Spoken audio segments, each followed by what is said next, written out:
There's no better way for you to distinguish yourself as a top business leader in your area than to go to black tie events. I didn't say fundraiser. Black tie events attract the top businessmen in your area. And what happens at a black tie event? You sit at a table, and in America we ask 2 questions. What are those 2 questions? What is your name? And what do you do? Depending on how well you want to do, and particularly if you're starting a company, you need to work super hard. And I mean, if you do simple math, say like, okay, if somebody else is working 50 hours and you're working 100, you'll get twice as much done in the course of a year as the other company. Are these efforts that people are expending, are they resulting in a better product or service? And if they're not, stop those efforts. I get 24 hours a day just like Bill Gates. I get 24 hours a day just like Beyonce and Jay-Z.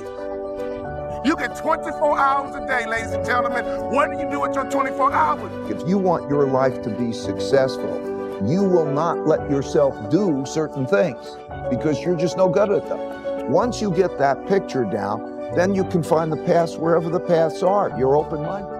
Let me tell you something. I noticed right away at the black tie events, these were the successful people that I wanted to know. And I began to build leverage. I began to build a brand by building relationships with the top business people in my community because I was willing to go to black tie events. There's nothing more important you can do, business owner, than to buy you a tuxedo. Meditation is the biggest gift that I can give anyone. And I would say more than anything, it is whatever reason for success I've had. If you want to be a millionaire, you got to think like $1 million person. You can't fake this thing. Y'all hear what I'm saying? You got to be legit in this game. You can't fake it to the NBA. You got to be able to ball out. You got to be able to hoop. You got to be legit. And in business, it's the same way. You got to be legit. So take your money and get some information in your head, and then take some money and get access. If you can get past your ego barrier and you get past your blind spot barrier, you can accomplish anything because you also know you don't have to figure it out yourself.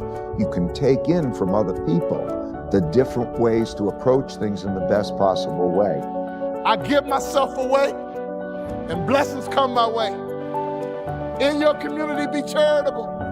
In your community, be a giver. In your community, get to know the other givers, and I promise you one thing, something's gonna happen to your heart, something's gonna happen to your culture, and the lagging indicator, something's gonna happen to your pocket.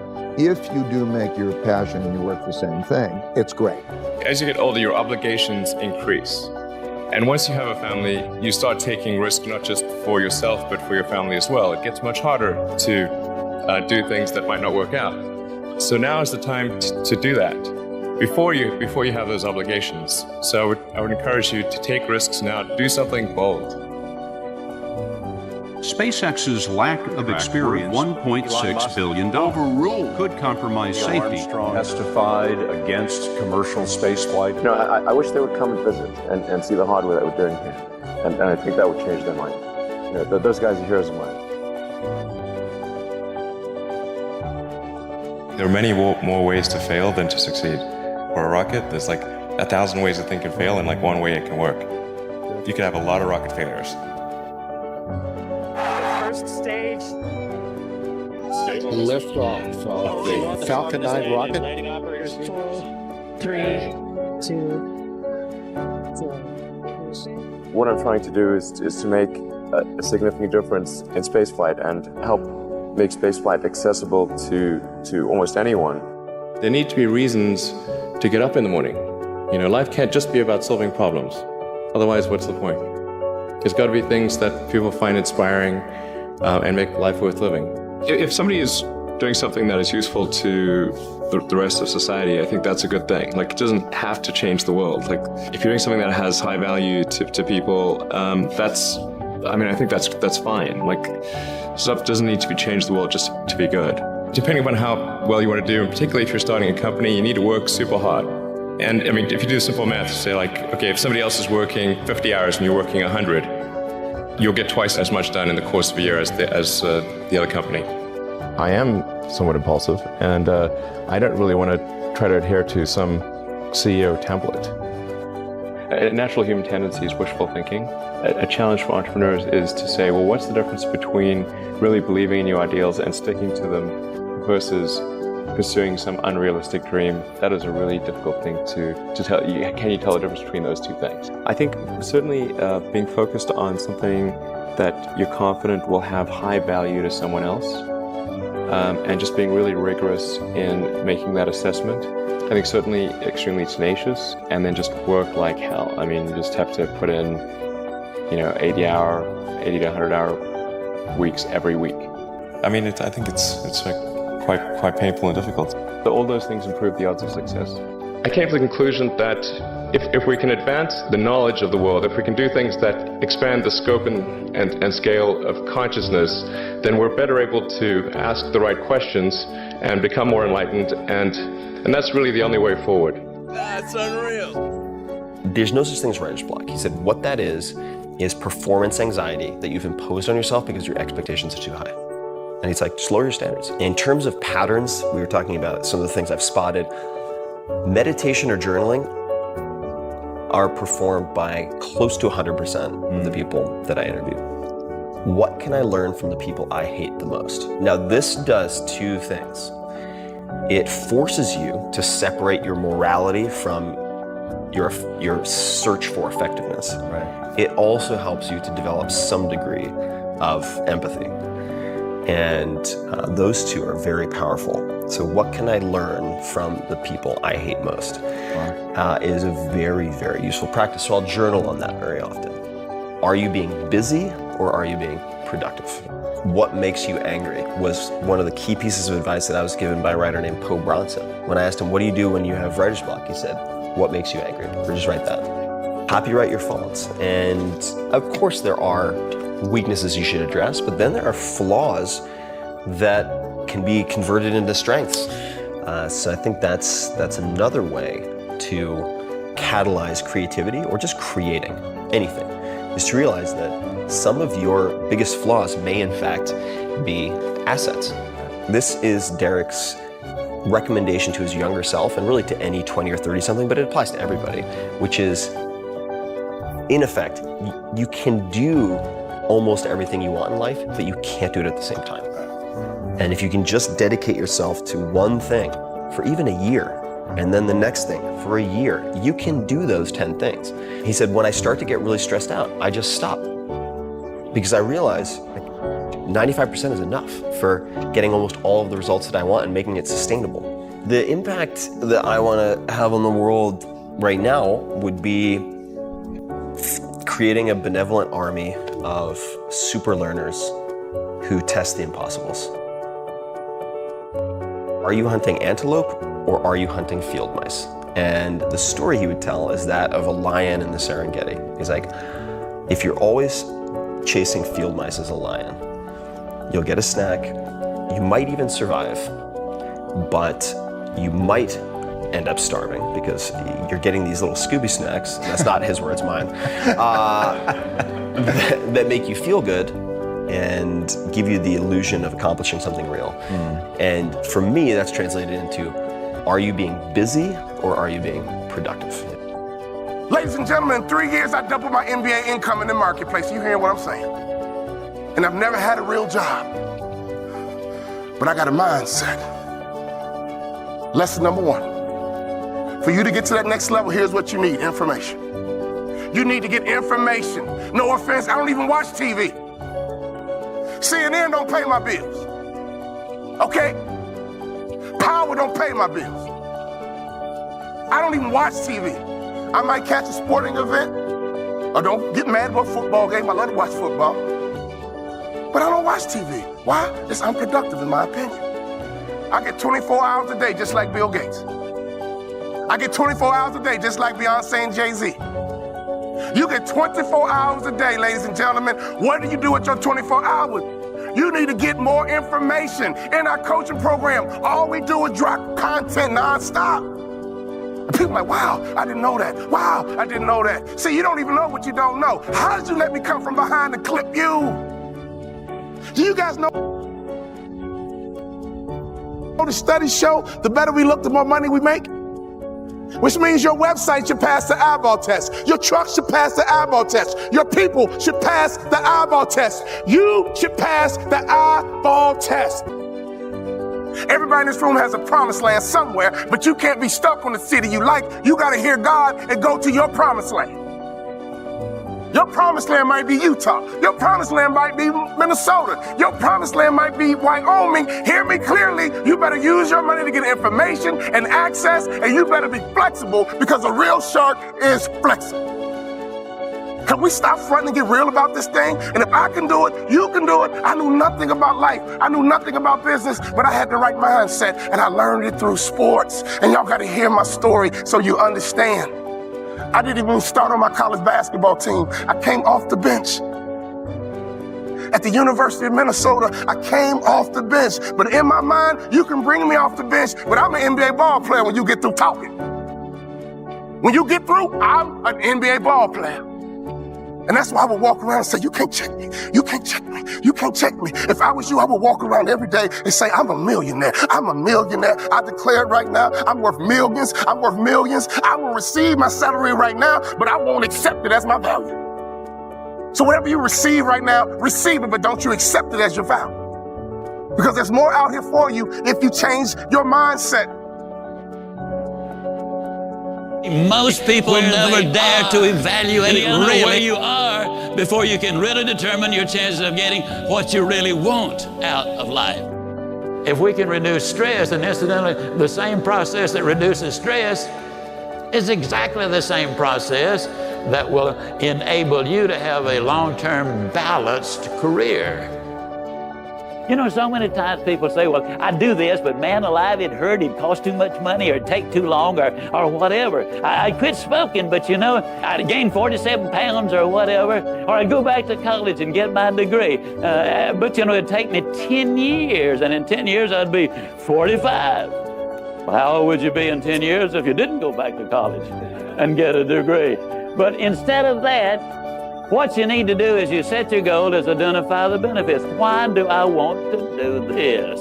Then you identify the obstacles which you've got to overcome. Did you spell out the skills and knowledge required?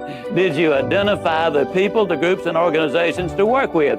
Did you work out a plan of action? And did you set that date? You see, there's a formula. And the formula and the incident for the date, you can't set a date on a lot of things. If it's applicable, you do. But for example, when do you finish education? You don't, do you? Now you finish school. You can make it easy, but you never finish your education. When you answer these questions, if you answered any of them with a no, I didn't do that, then what you've got is not a goal. It's still a dream. And that dream has got to have some foundation to it.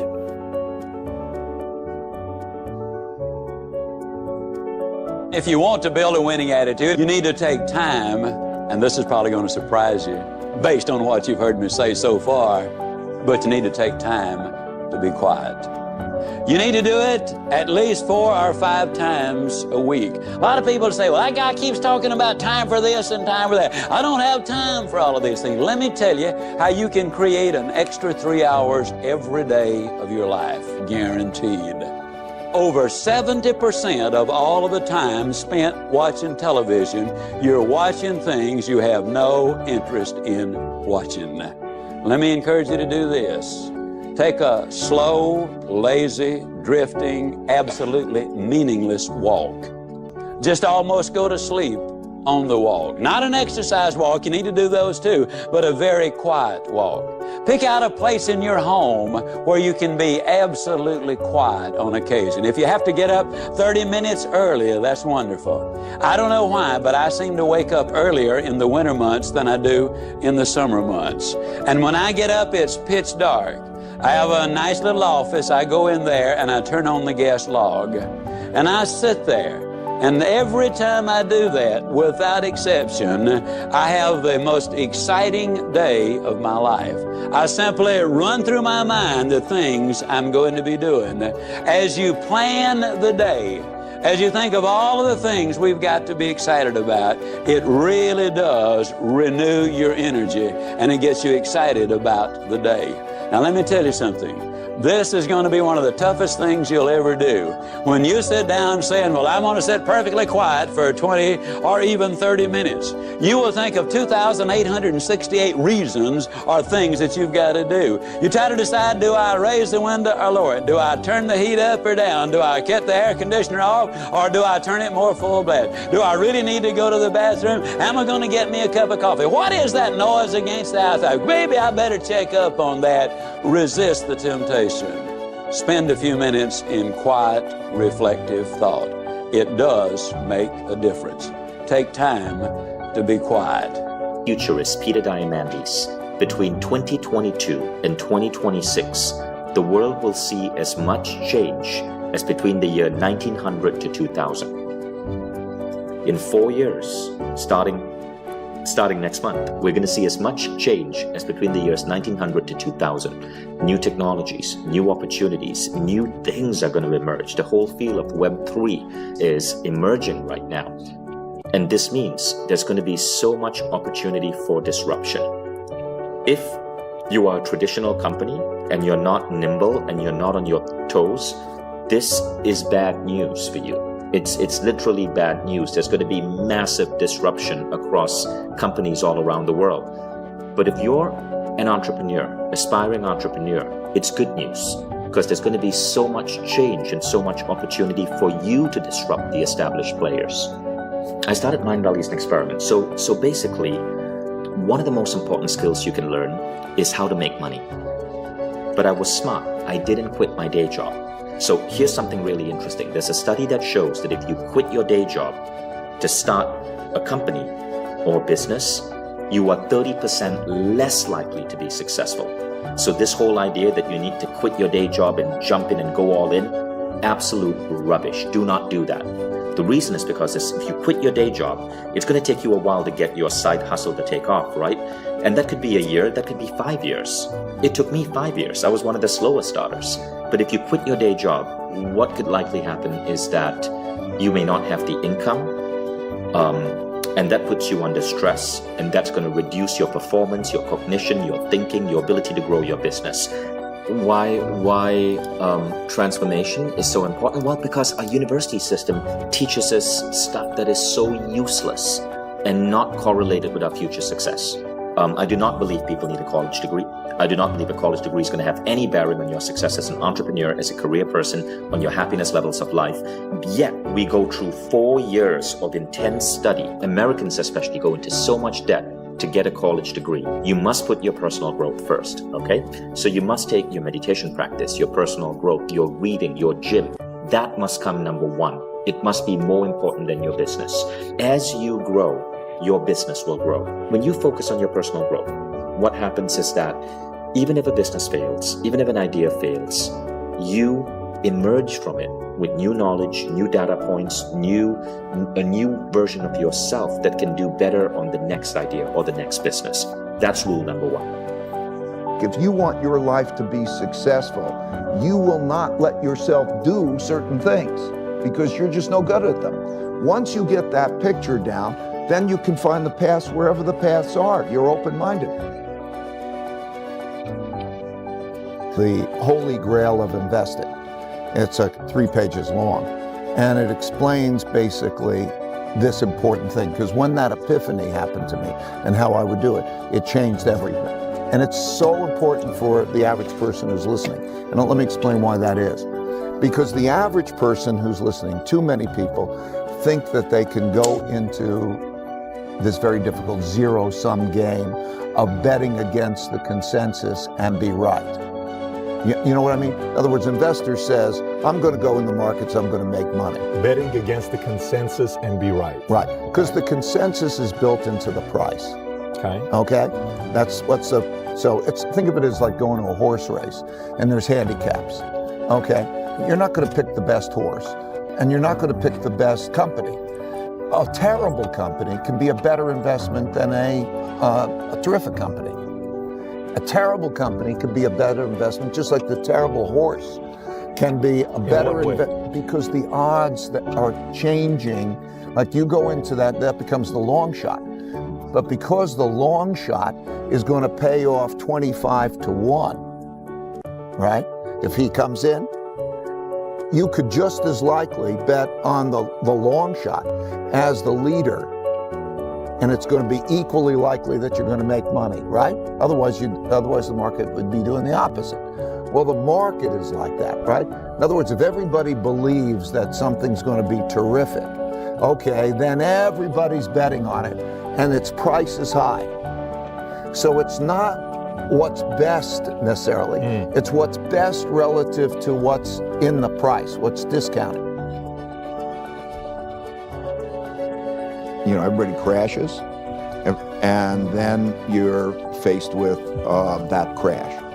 And you either have an epiphany or you don't. You either walk off the field and say, hey, I don't want to do this anymore, and you give up on that, going after your audacious goals, or you gain really humility. You know, how do you feel that you're going to be wrong? And so I think then that whole notion is, you know, to come back with the finding the smartest people I could find who disagree with me. Also, I'm in the investment management business that you have to bet against the consensus. Otherwise, you can't make money because it's in the price. And you have to bet against the consensus and be right. Or as an entrepreneur, I'm an entrepreneur. I had to bet against the consensus and be right. And so to gain that humility was the thing. So you either get off the field or you learn, right?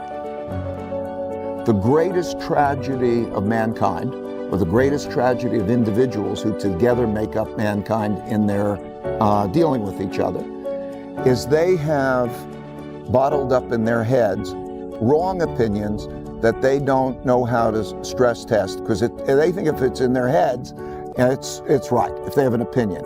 And it's so easy to get around that if you can think about, how do I go beyond that?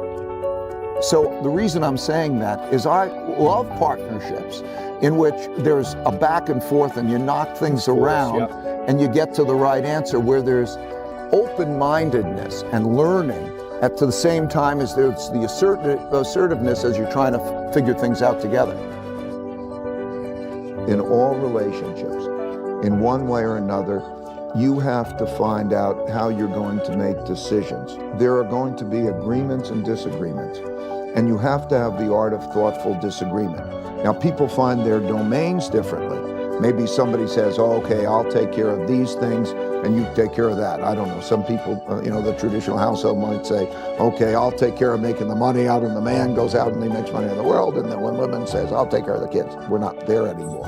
But each role, I'm trying to say, in some way, you have to find out how to do the art of thoughtful disagreement.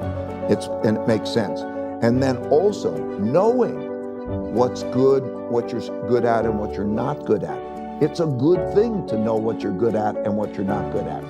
We teach things that are generally not taught in school, as I already have said, but I want to talk about another little factor. 90% of the visits to medical doctors are directly or indirectly related to stress. 90%.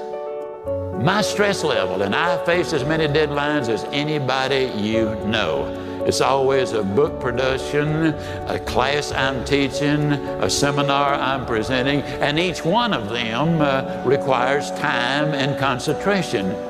Example, how many of you feel like I've made this talk before? Can I see your hand, please? Several hundred times. I made it yesterday. You know what I did between yesterday and today?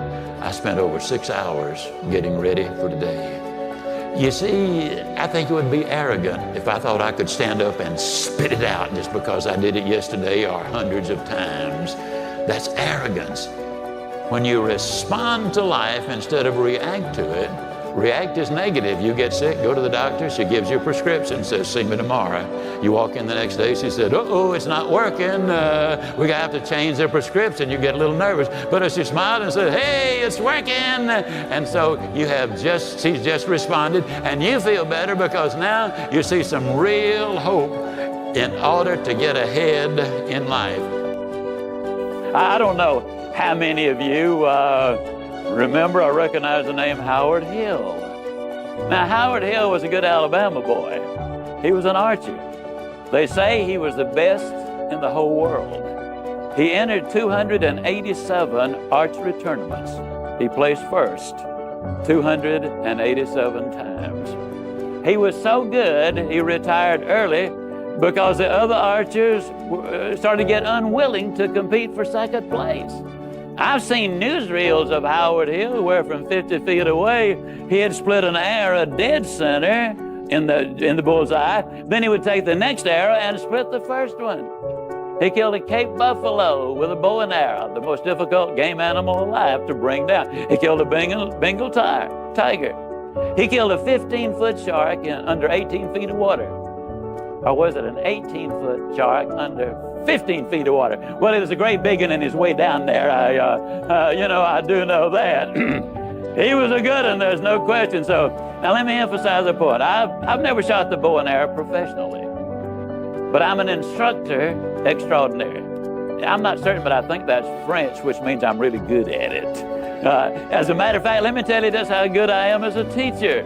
If I could spend 30 minutes with any man or woman who will ever view this, providing your eyesight is good and your health is normal, and then in 30 minutes, I would have you hitting the bullseye more consistently than Howard Hill could hit it on the best day he ever had. Sound like I'm bragging, but I'm not. I could do it. Provided, of course, you had first blindfolded Howard Hill and turn him around a couple of times so he wouldn't have a clue as, which way am I headed? And you might say, well, now, Ziegler, my goodness alive, fella, of course you could. That's ridiculous.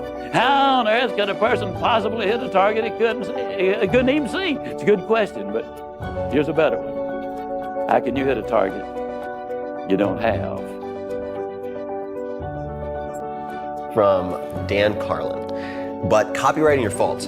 Dan was a radio guy before he was a podcast guy, and he was constantly getting criticized because he would go into the red. He would shout, and he was really loud, and he'd go up and he'd peak and drive all the audio people crazy. And then he'd get really low and whisper, and they're just like, dude, come on, you're killing me here, making my job really hard. And his supervisors at the time, they're like, look, kid, what people want is this like deep, dignified baritone voice for the radio. I don't have a voice for radio, so I can't do it. Later on, he had such a distinctive voice that people started complimenting him. And he's like, okay, so now this so-called weakness that he was unable to fix, so he didn't fix it. Not only that, but he avoided fixing it by having the intro guys. The guys would be like, please welcome, or please enjoy, blah, blah, blah, Dan Carlin. And he'd say, he shouts, he whispers, or something like that. He had the intro guy do a caveat so that he didn't have to change his personal style, which later then became this huge asset. And his term is copyright your faults. He's like, now if someone imitates me, he's like, that's my jam. He's like, that's my shtick. And so that could be a question you ask, right? How might some of my biggest weaknesses be strengths or assets? I think that's a very useful question to journal on, and which I tend to do just about every morning, is freehand journaling in what are called morning pages. But talking about creativity, morning pages we should talk about. Julia Cameron describes them as spiritual windshield wipers. And the way I would translate that is, when you do morning pages, and you might just be complaining, like your lesser self, your worst self coming out on pages, just bitching and moaning, is you get that out of your system for the day. So you don't have it ricocheting around your head like a stray bullet for the rest of your waking hours, interrupting everything else. You just trap it, you freeze it on paper. And that practice has been tremendously liberating, not only from a well-being standpoint, but from just freeing up my CPU so that I can focus on things that are more important. Because if I have all that, like, God, that guy and the dad and the dad, like I should have said bye, like all that bouncing around all day, it's like you have antivirus software just slowing down your, why is it so slow? It's like, yeah, because you're thinking about these stupid grudges that you're holding against people for trivial bullshit. Like, who cares if the guy at Starbucks bought the last thing of cashews, you idiot? Like, Ferris. Deeply troubled. Yeah, like Ferris pulled together. So if I get it on paper though, I'm like, okay, I've dealt with that. Now, in the book, you encourage people to bounce around. What's one thing that you hope nobody skips? So the book's broken into 3 sections. You have healthy, wealthy, and wise, which is a nod to Ben Franklin. I mean, they're all interdependent, right? Because they're sort of the 3 legs of the stool: healthy, wealthy, and wise. So I do think you need all 3. So Derek Sivers is this like programmer monk, philosopher king startup entrepreneur who started CD Baby, which was the largest marketplace for independent musicians at the time. Sold it for, I think, $24 million. But he and Seth Godin, I think, are 2 examples of people who are very good at genuinely, in real life, following contrarian rules that work exceptionally well. So Derek has a couple of one-liners that I think are really fantastic. So I'll give you a few. One is, if more information were the answer, we'd all be billionaires with six-pack abs. That's a good one, right? And just absorbing, not even absorbing, just reading and watching and listening to more isn't enough. Like, you have to apply it. You have to use incentives.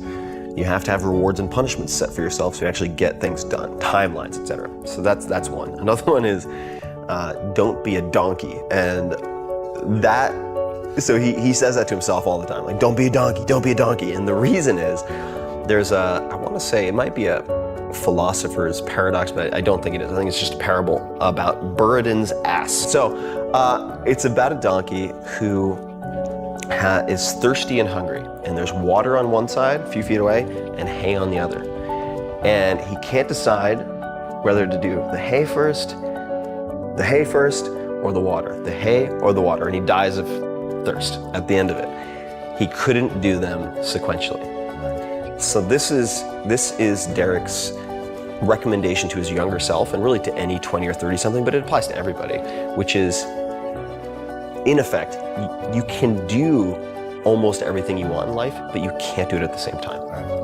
And if you can just dedicate yourself to one thing for even a year, and then the next thing for a year, you can do those 10 things. But if you try to do all 10 at once, you're gonna be Buridan's ass. You're like, should I do this? Should I do this? Or should I focus on this? Or should I focus on this? So don't be a donkey.